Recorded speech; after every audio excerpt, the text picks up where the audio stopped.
Oi, como vai? Meu nome é Gisele, eu sou mestre e supervisora em psicologia e esse é um canal de psicologia fenomenológica existencial onde eu trago os meus estudos e algumas reflexões para ajudar outros psicólogos que trabalham na clínica. Mas eu busco falar de uma forma que, se você quiser, mesmo que você não seja dessa área, com um pouquinho de paciência, você vai conseguir entender e usar todo o conteúdo do canal para o seu autoconhecimento.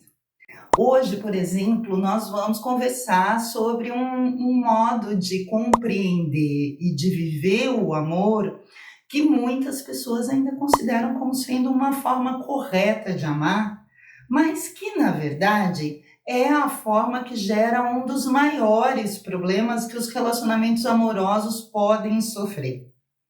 Não que exista um modo correto de viver o amor. Seria muita pretensão da minha parte querer dizer isso, porque cada um tem o seu próprio jeito de amar e de manifestar esse amor. Mas existem formas e formas de amar. E entre elas tem as que não são legais, que não são saudáveis, né? Que são aquelas que geram muito sofrimento, seja num ou nos dois lados da relação. Que são as que restringem as pessoas a ponto da relação ser muito mais um tormento do que uma coisa boa. E entre essas formas impróprias e até insalubres de amar alguém, a gente encontra a dependência emocional ou afetiva, que é a manifestação de uma forma equivocada de compreender e de viver o amor. Muitas vezes, para essas pessoas, não é amor se não tem sofrimento, se não tem dor, não é amor se não tiver doação integral de vida. E isso não é legal, porque o amor deve ser uma coisa boa, não é? Ele tem em tese e em prática que ser benéfico, ou seja, trazer benefícios para as duas partes, concorda? O problema é que, assim como qualquer outro tipo de dependência, e eu estou falando aqui em vício, a dependência afetiva ela pode evoluir daquele sofrimento romântico para um transtorno psicopatológico grave com CID e tudo, e que pode chegar a afetar a pessoa a ponto dela cometer atos extremos de violência contra os outros ou contra ela mesma. O quadro todo vai ficando tão grave que, segundo as pesquisas, é a dependência emocional o fator que mantém os relacionamentos abusivos muito mais até do que a dependência financeira. Não é à toa que estabelecer dependência emocional é a estratégia mais usada pelos abusadores, porque prende que nem super bonder a pessoa, sabe? Mas o que faz uma pessoa chegar a esse ponto de amar tão errado? O que poderia fazer com que uma pessoa se torne dependente emocionalmente de alguém? A propósito, o que é isso, né? O que dependência emocional quer dizer exatamente? Estudando sobre esse assunto, eu percebi que mesmo dentro das publicações científicas, tem muitos mitos, muitas certezas absolutas em torno dessa questão da dependência emocional, que eu acho que podem acabar interferindo na forma como o próprio psicólogo vai lidar com isso na clínica. Então, para o vídeo de hoje, além de definir o que é e o que caracteriza um quadro de dependência emocional, eu vou falar um pouquinho também sobre esses mitos e sobre os aspectos existenciais que precisam ser trabalhados com a pessoa para que ela possa estabelecer um relacionamento mais saudável e menos doloroso, tanto para ela como para os parceiros dela. E no final do vídeo eu vou deixar umas perguntas que podem indicar sinais de dependência emocional. Eu espero que, de alguma forma, o vídeo te traga boas reflexões. E caso você queira se aprofundar mais nesse tema, eu tenho uma playlist aqui no canal onde eu falo só sobre relacionamentos bons e ruins. Fica à vontade para explorar, viu? Em casa é sua casa. Vamos lá?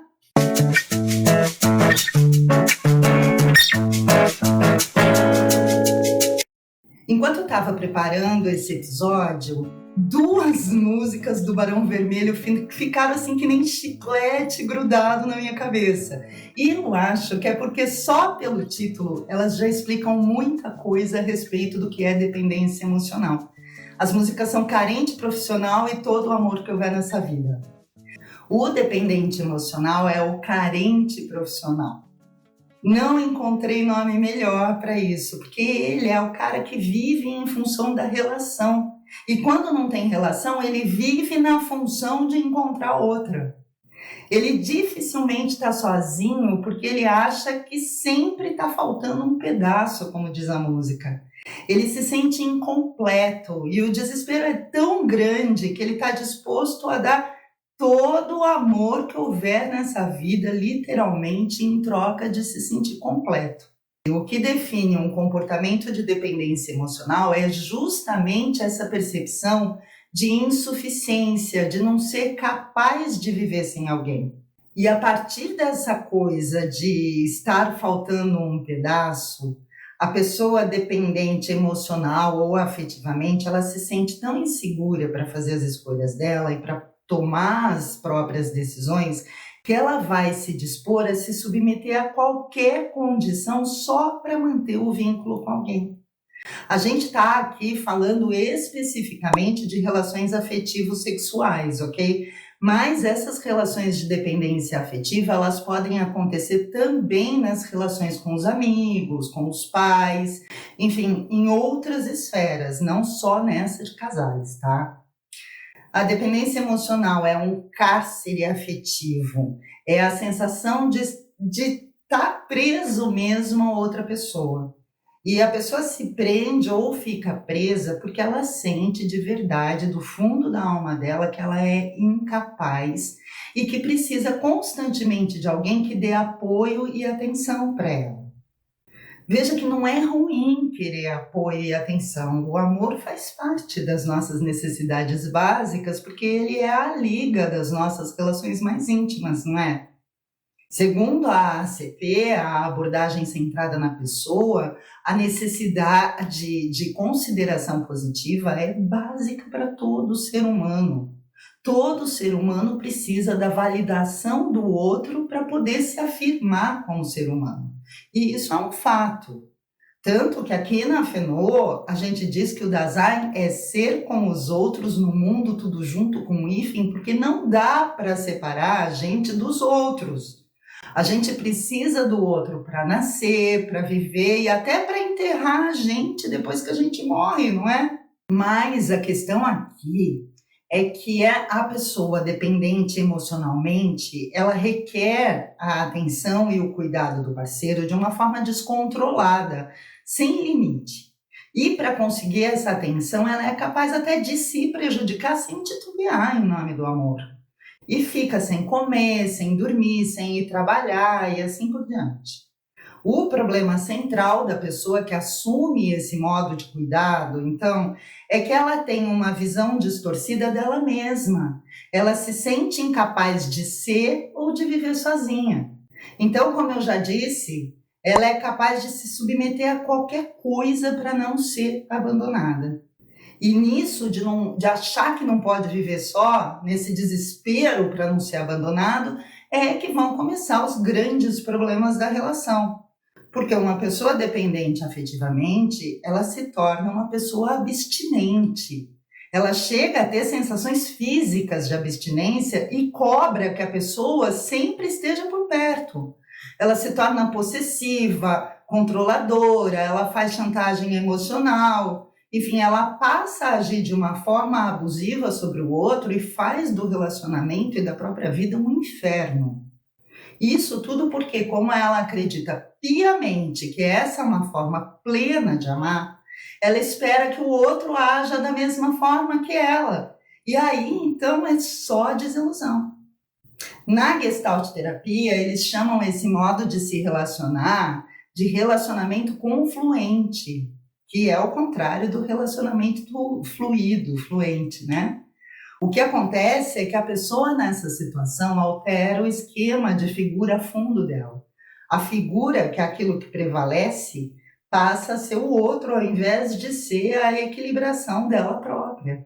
Mas o que faria uma pessoa se estruturar dessa forma? Ela nasce assim, dependente, nesse esquema de dependência, ou ela se torna dependente? Há quem diga que isso tem a ver com as sequelas lá da nossa infância.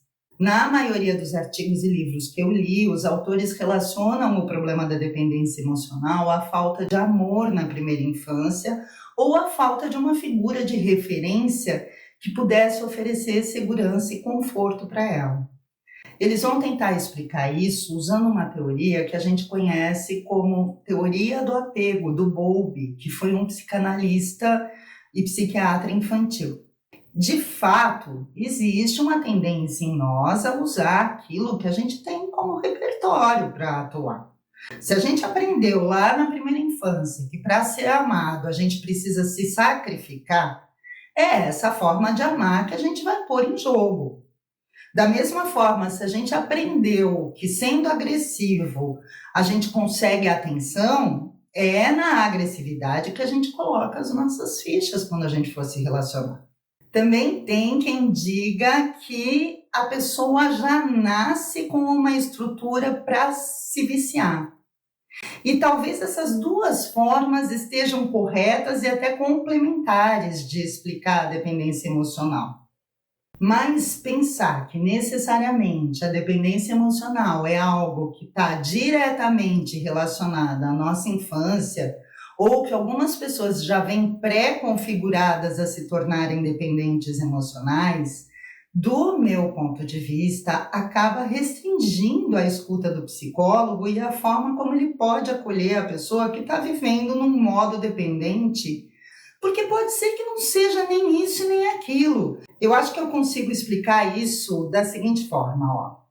Pensa na pessoa como um edifício.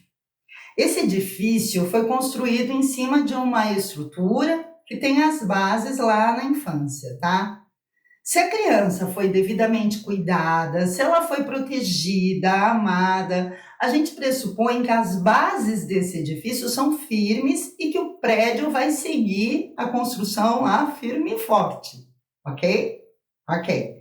Agora, se a pessoa sofreu uma forma distorcida de cuidado, se no lugar de segurança, de carinho e do cuidado que ela precisava para se estruturar, ela sofreu negligência, abandono, desconfiança, maus tratos, alienação, muito provavelmente as bases não vão ser seguras e para crescer ela vai precisar crescer apoiada em alguém. Mas isso é muito determinista, não é? Porque pode acontecer e acontece de durante a vida a pessoa que teve as bases mal estabelecidas conseguir se recuperar, encontrar confiança nela mesma, no mundo e ir se formando firme e forte até a morte, sem necessariamente ela ter que se apoiar em outro prédio para isso. Agora, e se a pessoa teve uma infância legal? Ela nunca vai correr o risco de se tornar emocionalmente dependente? Não dá para afirmar isso de jeito nenhum, porque como todo engenheiro sabe, alguns desastres naturais ou não naturais podem acabar com as estruturas de um prédio. No caso da dependência emocional, um desastre capaz de abalar as estruturas de uma pessoa saudável, por exemplo, seria o de a pessoa estar lá toda bela e formosa, autoestima em dia, e de repente aparecer um abusador em pele de príncipe encantado e pronto, lá vai ele minar todo o amor que a pessoa tem por ela mesma. Então, assim como não dá para afirmar que um fumante necessariamente vá se tornar um dependente emocional só pelo fato dele ser um viciado, não dá para afirmar que o problema da dependência emocional esteja diretamente relacionado à falta de uma figura de apego saudável lá na primeira infância. Isso é um mito. A propósito, além desse mito, existem outros que, de alguma forma, podem enviesar a nossa escuta. O primeiro grande mito em torno da dependência emocional é esse de que a dependência ela vai estar sempre relacionada a problemas da infância. Eu acho que quando a gente pensa assim, a gente acaba desvalidando as outras experiências vividas na idade adulta e que podem, no conjunto, ter sido muito importantes para configurar o quadro de dependência emocional. O segundo grande mito que envolve as causas é o de supor que dependência emocional é uma forma de amar demais. Dependência emocional não é sinônimo de amor. Não é uma relação que se refere ao que há de bom, de bem e de belo para os dois, como deve ser o amor. Mas, ao contrário disso, tem muito mais a ver com a necessidade da pessoa se sentir segura numa relação. Uma pessoa dependente emocionalmente, ela só ama porque ela precisa do amor do outro, entende? É importante que a gente desvencilhe essas duas coisas, amor e sofrimento, tá bom? O terceiro mito que eu acho interessante trazer é o de que a dependência emocional ocorre só com mulheres. Não, não, não, isso é um pensamento muito machista. Apesar de haver uma prevalência de mulheres dependentes emocionais, eu tenho acompanhado muitos casos de dependência emocional em homens. E casos graves, sabe? Que de tão cristalizados já deixaram de ser uma dependência só emocional para se tornarem uma dependência existencial mesmo. E os homens, assim como nós, mulheres, também estão expostos às tempestades, né? A dar de topo com mulheres abusivas. Por isso que eu prefiro sempre pensar que dependência emocional é um modo inadequado de ser do Dasein, porque o Dasein ele é neutro com relação ao gênero, né? A gente já conversou sobre isso, e uma vez aberto aí para o mundo, ele está sujeito a se deparar com uma infância sofrida ou com uma pessoa tempestade, independentemente dele ser um homem ou uma mulher. E o último mito que eu gostaria de trazer diz respeito à própria definição de dependência emocional, a de que a pessoa vive integralmente para o outro. Quando a gente ouve essa frase, dá a entender que a pessoa abandona todos os outros campos da vida dela. E não é bem assim que as coisas acontecem. Ela pode chegar nesse ponto de abandonar o trabalho, o cuidado com a própria vida, para viver para o outro. Mas esse já é um ponto muito, muito grave da situação. Muitos homens e mulheres que são dependentes emocionalmente, eles vão tocando a vida, eles são profissionais liberais, são funcionários públicos, pode ser a mocinha da padaria, pode ser o seu dentista. A vida deles segue, mas ali escondidinho tem todo um sofrimento. Tem um viver, né, que é completamente atravessado pelo outro. Se a gente não ficar atento a esses sinais sutis que vão se apresentando no discurso do nosso paciente, talvez a gente só vá dar conta que ele é um dependente emocional quando ele já estiver lá, olha, abandonando o trabalho.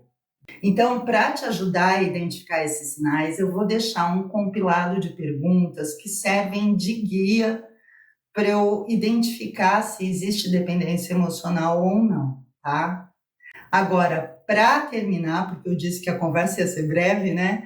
Como é que é a terapêutica, o tratamento desse modo de ser que é completamente atravessado pelo outro, dependente do outro? Em poucas palavras, o fundamento da terapia é proporcionar autoconhecimento. No caso da dependência emocional, o psicólogo precisa se posicionar no sentido de ajudar essa pessoa a se integrar, ou seja, a se sentir íntegra, inteira, e não uma panela sem tampa ou uma metade da laranja largada por aí, sabe? E para isso, ele vai precisar exercitar com ela a reflexão a respeito de vários fatores existenciais, entre eles o poder ser sozinho, a arte de se projetar e se vir lá na frente se sentindo realizado sem estar com alguém. Eu digo que é muita sabotagem da pessoa depositar todos os sonhos dela em cima dos outros, porque é como dar um tiro no escuro, os outros são totalmente imprevisíveis. Por isso, a ideia que eu proponho é que é legal ter um plano de fuga caso as coisas não saiam bem na relação. Então, esse plano de fuga não pode estar atrelado à possibilidade de um outro relacionamento, mas a realizações particulares, íntimas, sabe? Agora, no caso da dependência emocional, falar em autoconhecimento é explorar a compreensão que a pessoa tem a respeito de alguns temas fundamentais.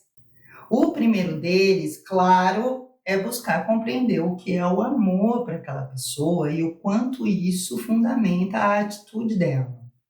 Mas antes de trabalhar isso, eu acho que você vai precisar ajudar a pessoa a estabelecer uma boa comunicação com ela mesma, a trazer aquela intimidade que ela dá para o outro de volta para ela mesma. Um termo que eu gosto de usar para trabalhar com isso é o de felicidade clandestina, que é o nome de um conto da Clarice Lispector, onde a mocinha da história faz uma coisa errada e experimenta aquela sensação de alegria que ela não pode compartilhar com ninguém, só com ela mesma. E eu acho que exercitar isso, de ter alegrias só nossas, não só coisas que não podem ser compartilhadas porque são maldades, né? Mas de ter segredos com a gente mesmo, é uma forma de cultivar a intimidade com o nosso Dasein. Um relacionamento, seja amoroso ou não deve ser sinônimo de sofrimento. Ao contrário disso, ele deve favorecer que as partes façam suas escolhas livremente, na confiança de que tudo vai ficar bem para o casal. O que se espera de um bom relacionamento é que seja algo que favoreça a autoestima de ambas as partes, não no sentido de vaidade, mas de realizações, de satisfação em estar junto. Se relacionar com alguém não deve ser pesado, não deve ser um lastro difícil de carregar. É isso então, eu vou deixar aqui as perguntas, que eu costumo usar como guia para identificar os casos de dependência emocional, e eu espero que você deixe aqui também o seu comentário sobre o que você achou dessa conversa e sobre as suas experiências com a dependência emocional. Eu agradeço imensamente por você ter ficado aqui comigo até agora. Um beijo grande, até a próxima. Tchau!